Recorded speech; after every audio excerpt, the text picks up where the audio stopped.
Hey, welcome to the Global Exclusive Podcast. I am not Hazard, but I will be introducing the podcast to you today. My name is Shadow, and we're joined by Barrows, Dream, Gobble, and Muspel. Gobble, also known as Cotton. I don't know, people mix up their names all the time these days. And, today we have a brand new CG unit. Well, Muspel's favorite type of unit, I think, right? Yeah.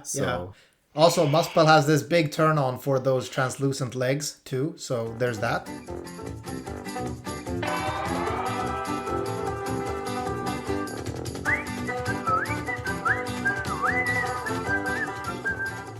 Well, on the topic of that CG, I actually think that Soul CG is actually amazing.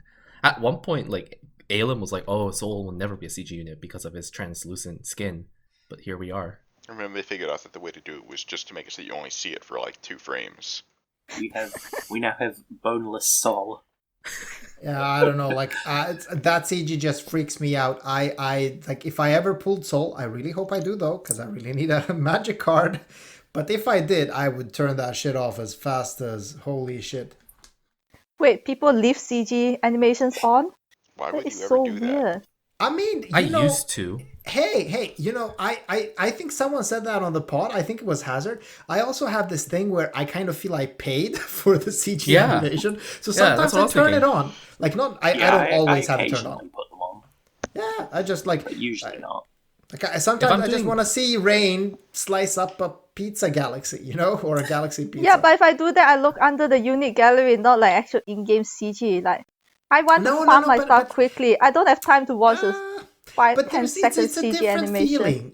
Yeah, I want to say it's a different feeling for when you actually see it in battle and then that LB wrecks something. Usually it's like an event boss that can't take hits for shit, but still. I think at a certain point in the game, like when 7-star Furion first came out, I kept it on because Furion was one of the early units, like Noctis, where his CG was the part of his rotation, and you use it literally every other turn or something like that. But then you quickly realize that once you have a team of 6 CG units, this becomes old really quickly.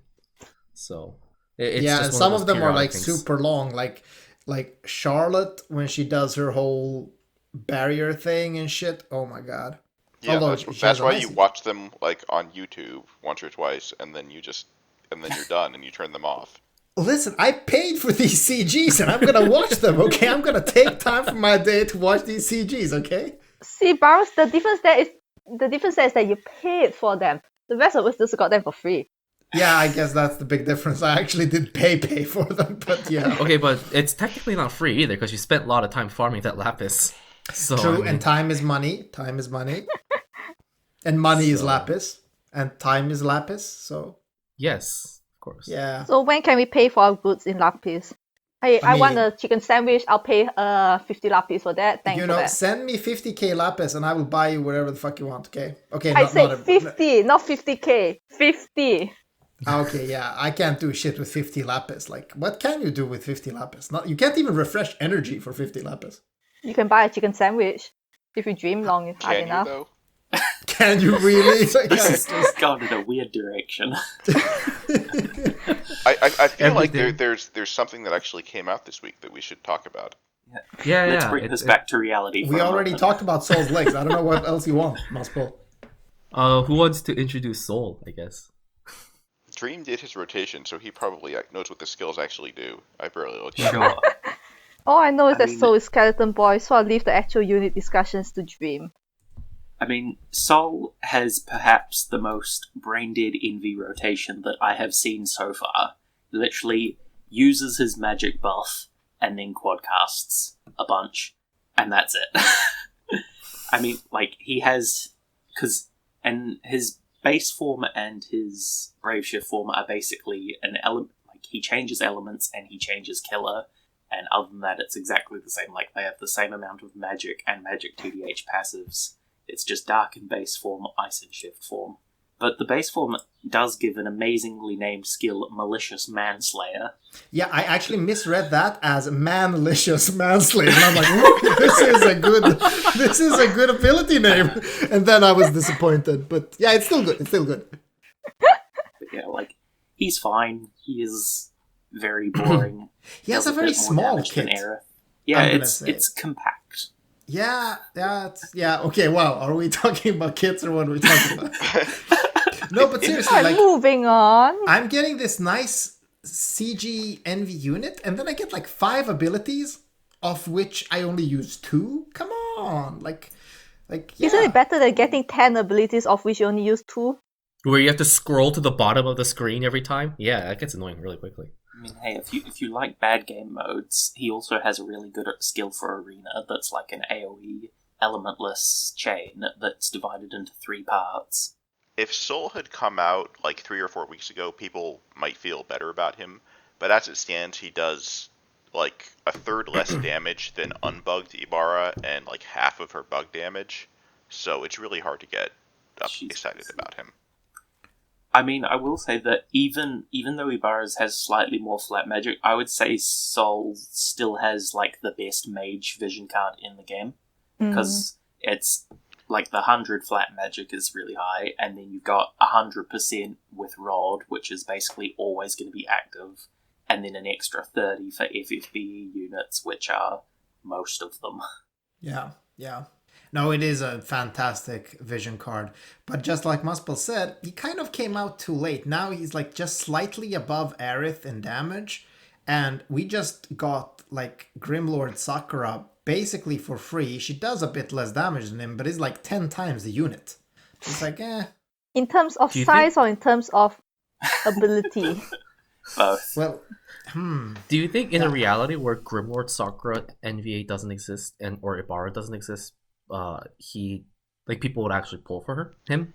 Because I spoke to you 2 or 3 weeks ago, it would have worked. If those units didn't exist, he would be the best mage out of like 2 units.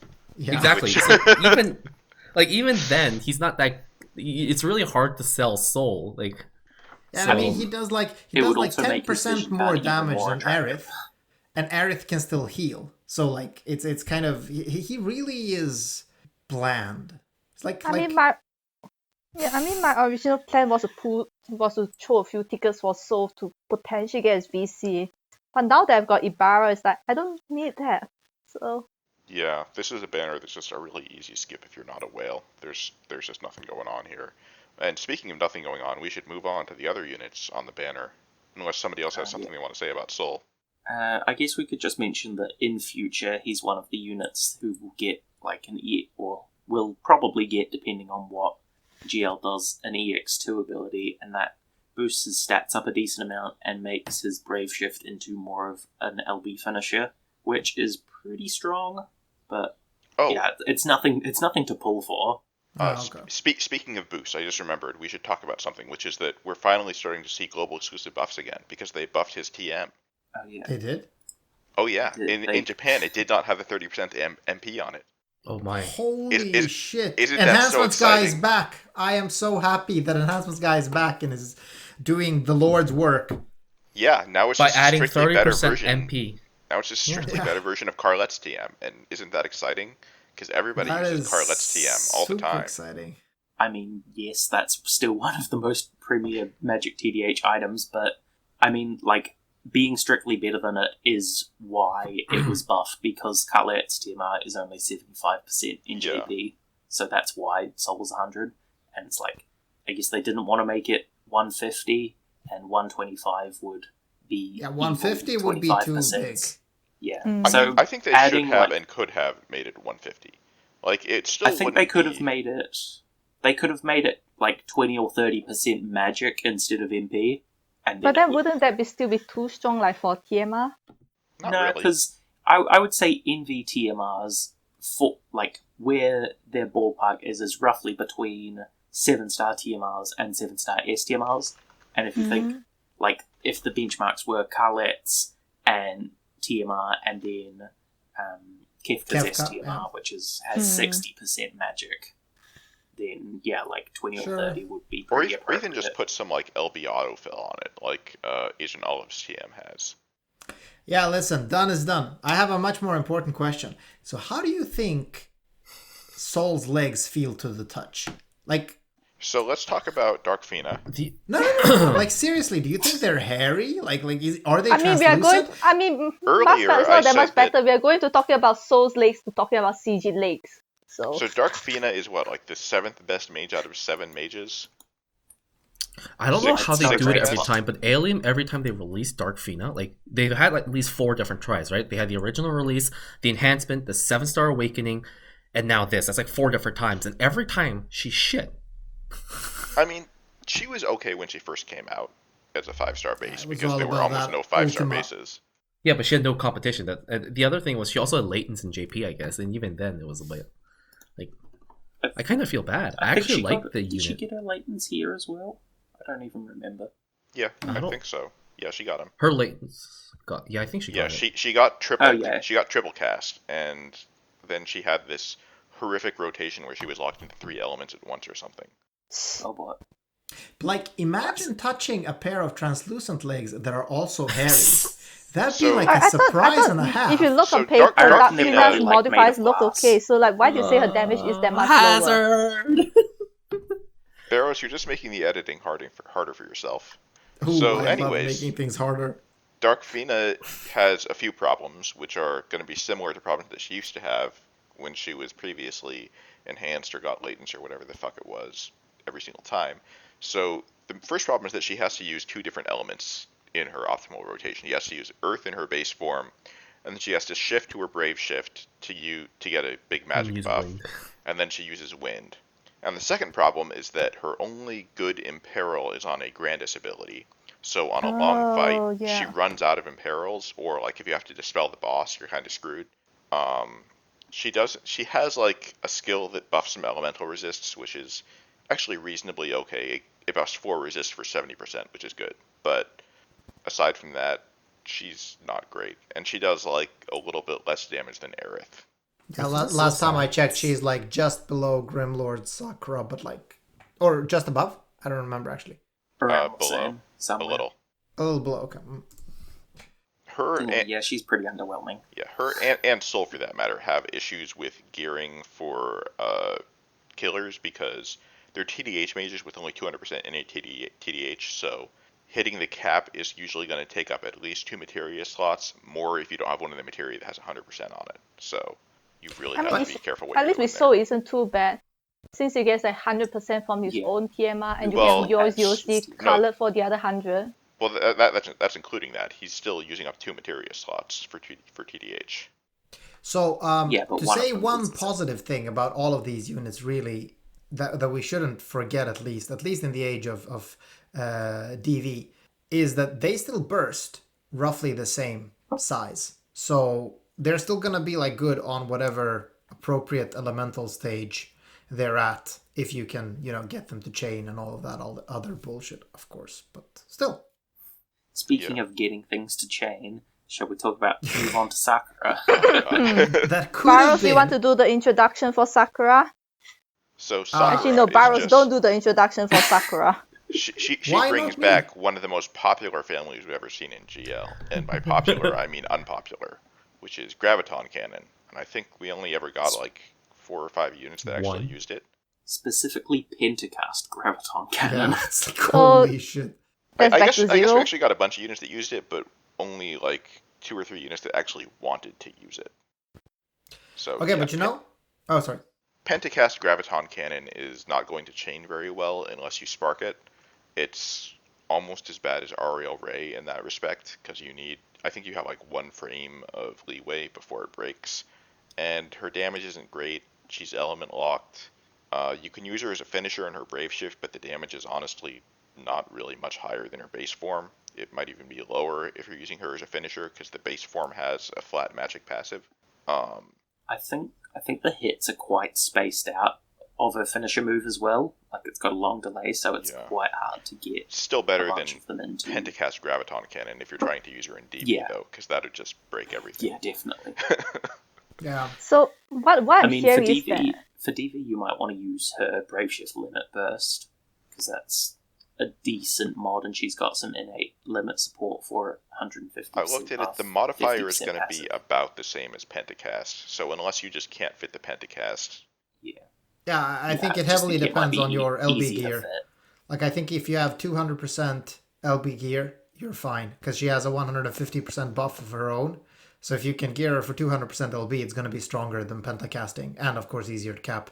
So basically what I'm hearing is, why bother using regular Blossom Sage Sakura? You guys should be using Dreamlord Sakura instead. True. Well, okay. So I mean, it's specifically when you want lightning, yeah, I because guess. she does not do anything else. I will say, Blossom Sage Sakura does have support that's more usable than Grimlord Sakura's. She stays Yeah. in her base form the whole time if you're using her as a chainer, and her support stuff lasts a little longer. Grimlord Sakura's problem was that she wanted to stay in her Brave Shift the whole time, and most of her support was in the base form, and the multicast didn't work out the way you wanted them to. Now, there's still a problem because Blossom Sage Sakura still can't multicast her support stuff on the pentacast, but she does have it on a dual cast, so she can like maintain ailment immunity or just cover it in an emergency or something. Yeah, but it's like it's kind of her niche from the beginning, and I'm a bit sad that they didn't do that when giving her an NVA. Why didn't they actually give her some support as well? Like with GLS, they actually gave her NV abilities that are support abilities to kind of go with her theme of being the support damage dealer. But with Blossom Sage, they didn't like. They could have given her a 50% mitigation or higher elemental resistances, or like full immunity ability or something like that. But it's just no. She got one support ability, I guess. It's an Entrust plus Lightning Imbue plus weak damage buff on a 6-turn cooldown. Yeah, it's Very useful. Yeah, it's. I mean, yeah, but it also costs her LB, so it's. Yeah. It's not But like I was being sarcastic. Yeah, I don't know. Exhibit I'm A just- for Alim's design principles. But I think it's so sad because, like, this. I mean, obviously, she shouldn't be the strongest damage dealer. And there's something to be said about them being brave enough to again design a finisher unit. We haven't seen that in a while, to be honest. Like, because in her brave shift form, she's a finisher and nothing else. And I like that. I like where that is going. Because I really would like to see more actual finishers in this game again. Like, units whose full potential is only brought out if you can cap them. You mean So like Tifa? like Noctis. Like Ibarra. Well, touche. Like pretty much Envy with their limit burst. Yeah, I guess you're actually right. Well, I mean, I mean, Blossom Sage Sakura is the same as a lot of other units we've been seeing, which is that she can be used as a chainer. She's also a finisher, but the only difference here is that she's not great at finishing, unlike some of those other units. yeah. But okay. It's more heavily split across her two forms. Yeah, and I'm gonna say it's much more obvious in her kit, right? Because like Tifa still kind of has this full-on chaining. Then she has a really strong limit burst, of course. Well, I mean, the difference is Tifa does pretty bad chaining damage and monstrous finisher damage. Sakura does okay chaining damage and finisher damage that's probably about the same as her chaining. Yeah, no, but I'm talking more about like, kit design, because Tifa was designed like that. She was supposed to be a chainer in her base form and a finisher in her Brave Shift form. And here is Blossom Sage Sakura doing the same. I like that design. But I wouldn't like, okay, I mean, Ibarra is also really strong, but isn't she also chaining in her Brave Shift form, really? Like, I mean, she can, but right now you wouldn't do that because she just one-shots everything with the LB. yeah. If you have, the right support Yeah. and whatnot. See, this is why you should have chased Yoshi. Who would have thought that chasing Yoshi was a good idea? Such a good It wasn't a unit. good idea. You just got lucky. It's It like isn't it's like just- when I pulled for Gabranth and then they released Scorn of Asura. It was still a terrible idea, but I just don't feel as bad about it now. Yeah, and I Is heard it- you don't really need Gabranth for Asura. Shut your mouth. You don't? I thought you do. You can kind of do it with like Daisy and maintaining 70% Fizzmit with Renora, I think. Oh yeah, because Oh, it's a good thing God. we have It's gonna be Daisy harder. here in GL. I mean, soon TM, right? I am honestly interested in what's gonna happen when Asura comes out. Well, okay, maybe we'll have gotten other really strong physical tanks or some NVAs, GL exclusive NVAs, but otherwise it's gonna be really interesting for the people that don't have Gabranth. I'm sure people will work around it. Mm. Yeah, like a cheesy auto re-raise team. Yeah, we should have. Or more we of might those actually again. have a GLEX tank that works better than Gabran. Or one of those, one of those where like one unit hides and then resurrects the team or something.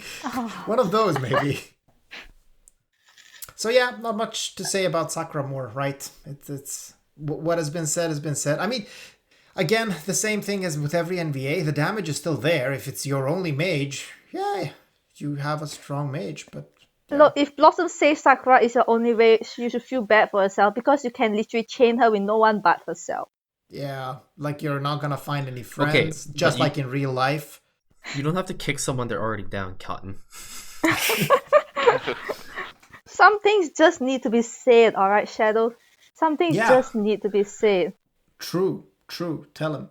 Mm-hmm. So, Right. I guess we could mention the fact that Alhina from the story event for unit is absolutely worthless as a unit. Oh, a free unit that isn't any good. gasp. That's actually Surprise. a bit rare, to be honest. That is a bit rare.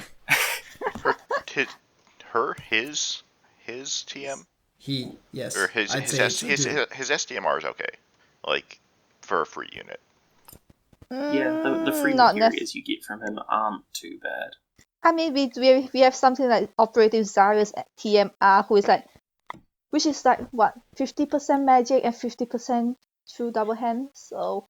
Like it's not as good as some Yeah. 5-star TMs, but for what's basically a free event item, that's not And bad. I It's would like on a point at similar power Quiz's level. SDMR, which is like a 50% PDH. Quizzes STMR. Let's Yeah, but get that's that like type of one power the best again. ones.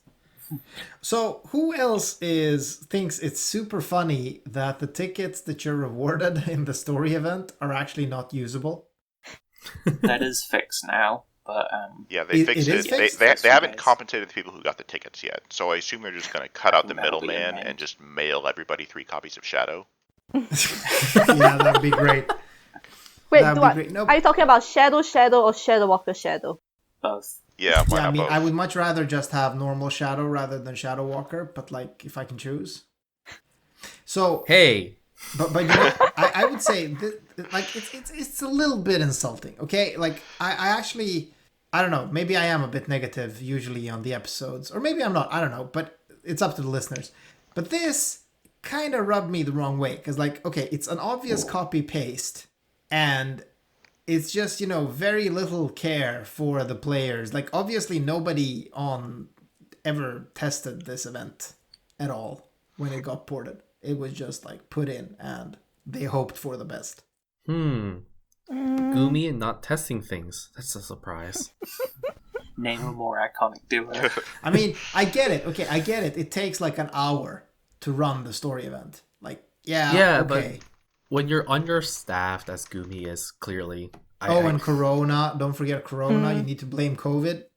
Okay, this is a bit of a pet peeve. How many times can we start blaming COVID when we're like 8 months into this shit, and if your company still hasn't figured out a way to do something productively in this new environment, like how long can we blame? Oh, they're in COVID. I think we can keep blaming it as long as there is still a global pandemic going on. Look at Muspel being the voice of reason. Fuck. But I feel like if you're 8 months into it, your company should somehow figure out a way to be productive still. In the midst of the current given circumstances, I feel like other companies do. So I don't know about Gumi and how far back that can be.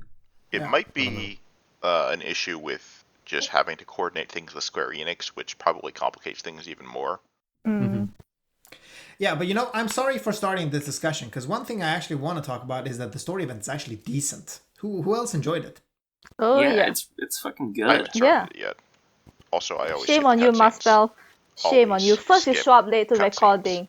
Then you haven't done the Alhena story event. Shame on you, Muspel. Shame on you. I was grinding out my event points for Brave Exvius. No. Muspel knew that the Yeah, tickets were Colin. a sham, so he just waited until they were fixed. Yeah, he didn't want to get the free 3 shadows in this box. I try to have as little shadow in my life as possible. Wow. You know what? I can feel the burn. I can feel shadows burn like all the way in Australia. Oof. No, that's just the weather. That's just the summer. It's actually technically still spring, so it's not summer yet. So soon. Yep. Soon TM. But it is good. No, It but- is good. I really enjoyed the story event because like the Chamber of Arms have great lore and like I like how they're all quite sort of tragic characters. Mm-hmm. Adds a bit more of an interesting dynamic. I was going to go into a bit more detail, but Muspel here hasn't seen it yet. Well, I'm going to skip the cutscenes anyways, so go ahead. Wow, Shame on you, fucking rude. Muspel. Shame on you. Yeah, and I mean, listeners, so if you don't want to get spoiled, don't listen now that Dream, or, skip forward 10 minutes, I guess. No, not 10 minutes. You're not going to talk about I won't this. take Just that. skip. Just finish. Just stop listening to the podcast. There's nothing else Stop worth the listening episode after here. this. Yeah, let's stop kidding ourselves. Who is still listening? Like, come on. But no, I thought the story had a really cool dynamic because they basically reminded me of almost like nuclear scientists, where they are looking for new energy sources and wanting to help people, and instead they discover The power of friendship. basically the potential for a weapon of mass destruction. So a bit different from that, and then they basically have to keep it out of the wrong hands and lose everything in order to do that, and have to make a pretty horrific choice. Oh, so that's what it's about? Oh, that's sad. Mhm. It's really good. It's sad. I mean, it's really good. It's good for an FFBE story event, definitely. So so to the listeners that haven't done it yet, a tip: you actually don't have to skip the cutscenes. This could actually be an enjoyable experience in your life. I mean, to be fair, Don't be fooled by season 3 has the been opening slowly 5 getting. seconds. It's not actually tied to the main story. And to be fair, remember- season But 3 yeah, has the been main getting story's better. picking up. I mean, season 3 set itself so low that I think as long as they start telling a coherent story, people will be like, "Hey, that's better." True. Ouch. Instead true. of No, but that is true. Fina's That is sexy dancing in front of babies. So true. Yeah, Jesus Christ! They need to. Yeah. So it's a low bar they this. But yeah, again, because as is my brand now of standing the Chamber of Arms, now that we've got this one, I've redoubled my want for wanting an Elnath story event as well. Oh, nice. So we Yeah. lost I Hazard. don't even want the unit. I just want the story. So we lost Hazard, who's endlessly hoping for a Ramza, and now we have Dream, who's endlessly hoping for more Chamber of Arms units. Or bosses, I guess. Yeah, because repeating for the nth time, they are perfect for NVAs with the Brave Shift mechanic. They would be And very I mean, cool for that. I agree. It's not looking great so far, but I mean, Fenrir Edel showed that old free units technically have the chance of an NVA, so it could happen if they tried to do something dedicated with it, or We at put the our very hands together and least, go kumbaya.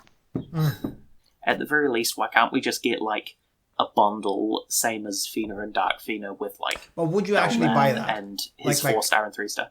Hmm.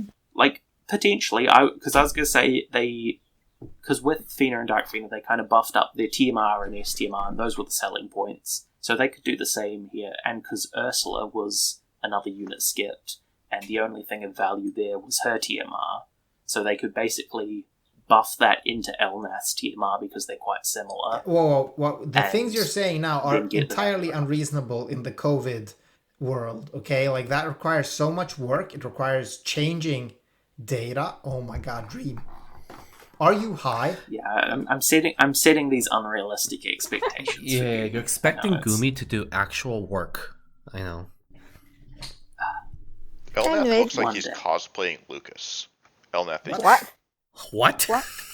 Look How? at him. He's like half robot. What? What? Dude, have you seen Lucas? Lucas is just shit. That's on why I that. said cosplaying, not actually Lucas. fighting words. Okay, Muspel, are you gonna let him talk to you like that? Lucas is like the third best magic tank in the game. Yeah, but He is? can you say Elnath was cosplaying Lucas when Elnath came way before him? I said he Get wrecked. looks like it. Get wrecked. Lucas was barely a pair of screws. Like with my Elnath. point is that Elnath looks horrible. Like his head looks like it's not attached to his body. I mean, are we talking about the unit sprite now, or Yes, are we talking about the unit okay. unit sprite is like the head is like 5 pixels disjointed from where it should be if it's attached to his neck. Yeah, let's hope Dream actually gets this bundle so he can spend like 5k lapis on a unit that's... You mean 10k so that he can get the STMR just in case there's an NVA. Oh yeah, true. I mean, no, the secret plan is I just want them in the general pool, specifically the 4-star and 3-star that were on his banner. Oh shit, by the way, the NVA Because thinking now has permanent me a bit... provoke accessory. the NVA thinking has me a bit fucked too, because like I have now a STMR. Shit, I forgot the name of the Halloween unit that wears a gun. Godria. So I have an Wears a STMR gun. version of her plus 3.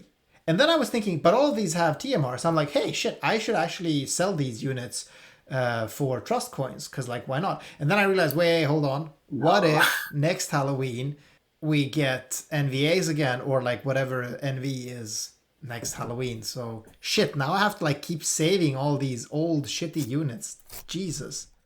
Isn't that what you're supposed to do? Like, As you always should have with rainbows. No, you just sell that shit for trust coins as soon as it's obsolete. I think I've sold, and I'm not shitting you, like 2 or 3 Dark Finas. At least. all right, listeners, don't do what Barrows does. Don't ever This do is your what he weekly does. reminder that Barrows makes bad decisions. To be clear, don't do what Barrows does in general, but in this specific case, even more so. I mean, like, you know, some units like Chow, they're just meant to be trust coins. Oi! You take that back, Barrows. I also actually have 100% trust Lucas as well. It's like, what the fuck am I gonna do with that? Okay, so gonna- moving back to the story event, there's one. This, even if you don't want to do it for the story, this is one story event that you should try to clear and farm for that unique equipment, because the unique equipment for this story event is a 50% magic true double hand accessory. Yeah, do you need to farm it, or is it enough finishing it once? So that you need to I finish think it if once you and do do the the- daily if you stages. do- Yeah. Yeah, if you do the material dungeon each day, you should get plenty. There's Okay, also a materia with Magic Demon Killer, and killer Oh, materia shit. are always worth it. I need that ASAP in my life. Although I really rarely use mages in DV nowadays, since I don't have the meta units. See, Barrows, this is why you should have pulled for Ibarra. Yeah, I know. But I spent too mean, much lapis on Grimlord Sakura instead. Don't you I remember, followed Sean? my heart, okay? Barrows never pulls for limited units. He's told us this many times. Even Yeah, true. usually right when he's pulling for limited units. Speaking of which, holy shit, I just realized, fucking imagine if we get NVAs of Sayaka and Big Hard. Oh my god, Rip Wallet. I hope we do. Like, February 14th couldn't come sooner.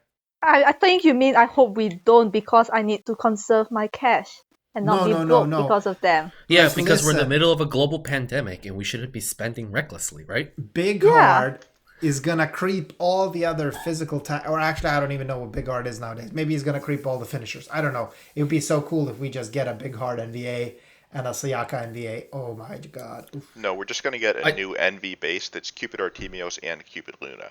Dual unit. I think Perfect. in light of recent news, I kind of want to touch upon this because I think it relates to FFB, is that Square Enix saw massive losses in their fiscal reports. Did anybody else see that news? I did yeah. not actually. I did not. Yeah, it was from the Marvel mobile game. Not a wasn't it? mobile game. The console, like AAA. Oh, is it the Avengers game. console it's Avengers console. game? I didn't. Yeah, there was a console Avengers game, and it was supposed to be their big release of this year because Crystal Dynamics basically gave up their Tomb Raider game and their Deus Ex game to make this for over the last 3 years, and it was supposed to be a big cash cow, and it failed horrendously. Yeah, I don't get how people were surprised by that though. Like I was watching early streams of that game. Come on. They lost over $63 million. Oh shit. Yeah, so Jeez. now the whales are gonna pay for that in FFB, I guess. One thing Oh, that yeah. was really interesting in their report was that throughout this last fiscal year, the only division that saw like growth was their mobile division. Growth as in Oh, boy. revenue growth, of course.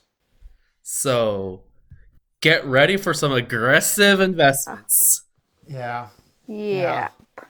I mean, I think until at least FF16 comes out, Square Enix doesn't have any more big games wait. left in them. but wait, that's a bit So- surprising. When did didn't Final Fantasy 7 R came out this year? Wasn't that a big hit? No? Maybe? Apparently But not big it's enough not like- to save the company. Okay, yeah. So we're not saying that was a failure. We're saying that it's just that Marvel's, what was it called? Avengers something. Avengers. Overall, their console games were still a loss. Yeah, it was Yeah, just such a the huge Avengers flop. was The adventures are supposed to be like this long-term future income stream because of like it's a games as Games as a service service. thing. Yeah. Yeah. They have some big stuff coming up for release though. They have, I mean, not just 16. They have the other parts of the Final Fantasy 7 remake. It's not gonna come out in that Hasn't been 5 years, announced, okay, Muspel. Yeah, but those One are of the still things- going to be coming at some point. Yeah, but the thing about the 7 remakes is that it literally hinges on the fact that the company doesn't go bankrupt before Nomura decides to finish writing it. Or something like that. Exactly. No, seriously, but I mean, okay, so this is a bit of a shame though, because Square Enix has for quite a while been struggling with finding their groove again, I guess, because like a lot of their or at least imaginary. I mean, I haven't read this report, but in my head, a lot of their profits have always been about revisiting nostalgia, right? So it's all about the mobile games working with nostalgia, but also all the re-releases they've been doing of their games. But when it comes to new content, it's not that much that's hitting hard, right? So it's a bit of a shame. It is. I mean, And I so think- far Final Go for Fantasy it. 16 actually looks interesting. So I'm hoping they can at least release that before anything goes. True. Fairly I'm gonna say I was super disappointed when I saw not the E3 trailer, but the trailer that we saw, the early trailer on the PlayStation event. I was super disappointed because it was really like non-saying. It was almost like a AA Steam, like AA title on Steam showing their early access video. I got that feeling. It was like really all over the place, but now kind of the new material is actually really tantalizing. Now I'm looking forward to it. Huh. Final Interesting. Fantasy trailers have always been kind of incoherent in terms of explaining what the game is about. I think that the first trailer they tried to show off more gameplay instead of just doing CGs, which might have been what you were thinking of. Maybe, it- yeah. And I mean, you can argue whether or not that's what people want, but I don't necessarily disagree with wanting to show more gameplay. One thing that I remember watching the No Clip documentary on Final Fantasy 14 was that Square Enix as an organization, ever since like the 2010s, they rely on every single game doing at least break even for the company to stay afloat. And one of the examples that they gave was that the original Final Fantasy 14 release was a massive disaster, right? But like ever since the re-release, FF14 has been a huge cash cow. So that's like a really good stable side for them. And at that point that they learned that every game, like they need to put a lot of effort into it to make sure that it pleases the fan base. So one of the examples that was given was like the FF15. If people don't remember this, but apparently FF15, if it didn't succeed as it did, Square Enix would have went bankrupt that year. That literally was their Final Fantasy. Like they worked on it as if it was going to be their last game. So, and that sort of I think is mentality still going through Square at a certain point. And I remember reading that remake, FF7 remake, was another thing. Like they really need this to succeed, which it did. And then Marvel's Avengers flops like a giant whale. So, ugh. Yeah, I mean, it was such a. I don't know, that game was also such a high bet for some, like, I don't know, and I really don't want Square Enix to disappear because they've made some of the games that I treasure the most, like, in my life. I just don't get why they're not like milking further, like fucking make Chrono Trigger 2, you cowards. Isn't that more of a rights issue? Yeah. Yeah. Akira Toriyama holds some of the rights for it. Like, Oh. characters from Chrono Trigger have never appeared in any other game since Chrono Cross, as far as I'm aware. Yeah, and Yeah, even But what then about it was... Dragon Quest? Aren't Dragon Quest also Akira Toriyama's? Akira Toriyama is a character designer on Dragon Quest, but he doesn't own the rights. I think they just, like, hire him for it.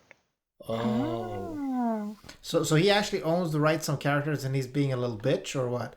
I'm not sure if he's, like, disagreeing or if he just, like, gets a cut of the profits and that makes it not make financial sense. Like, if he gets half the profits, then the game has to sell twice as much for it to be profitable. And Chrono Trigger would be popular, but I don't know if it would be half. I'm just throwing out numbers as an example. But No, but you're right. It could be one of those ridiculous deals they made back in the day where like, hey, you know what? You get half your salary, but you're going to get 20% of the profits of this game, right? And There then, was that like, rumor, but there was the holy other shit. rumor where like Akira Toriyama and Square had a third middleman, and the middleman was actually a really big part of this.